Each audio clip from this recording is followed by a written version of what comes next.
પારડી પાલિકાને હોળાષ્ટક પહેલા અનુસૂચિત જનજાતિના નવા પ્રમુખ ઉપપ્રમુખની 5 માર્ચે ચૂંટણી થશે।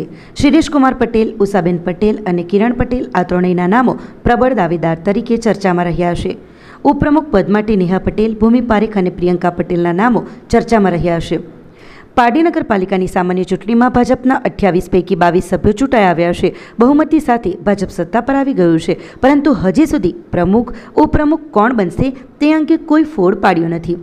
ભારતીય જનતા પાર્ટી, વલસાડ સંગઠન અને મોવડી મંડળ દ્વારા સેન્સ લેવાયા હતા અને આવતીકાલે 28મી ફેબ્રુઆરી શુક્રવારના પાર્લામેન્ટ બોર્ડમાં પ્રમુખ ઉપપ્રમુખની પસંદગી કરવામાં આવશે, જે 5 માર્ચના રોજ પ્રમુખ ઉપપ્રમુખની ચૂંટણી જાહેરનામું બહાર પાડવામાં આવ્યું હોય અને પ્રમુખ પદ માટે રોસ્ટર ક્રમ મુજબ અનુસૂચિત જનજાતિ બેઠક ઉપર ચૂંટાયેલા પુરુષ માટે અનામત હોય। આ પદ માટે પુરુષ અને અનુસૂચિત જનજાતિના સ્ત્રી પણ દાવેદાર બની શકે છે। ત્યારે ભાજપ સંગઠને વલસાડ ભાજપ કાર્યાલય ખાતે સેન્સ લેવામાં આવ્યા હતા।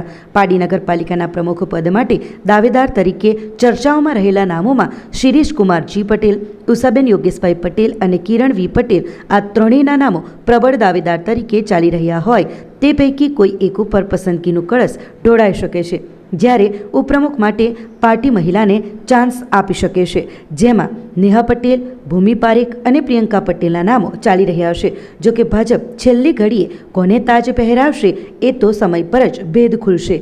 ત્યારે હાલ તો પ્રમુખ અને ઉપપ્રમુખ માટે પદ માટે સૌ એડી ચોટીનું જોર લગાવી રહ્યા છે।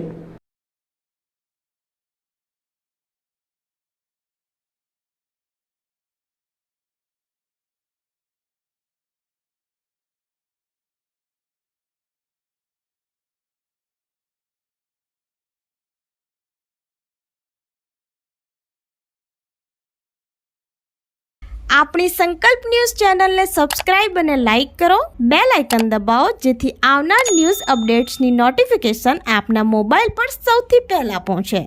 Like, subscribe and share the video.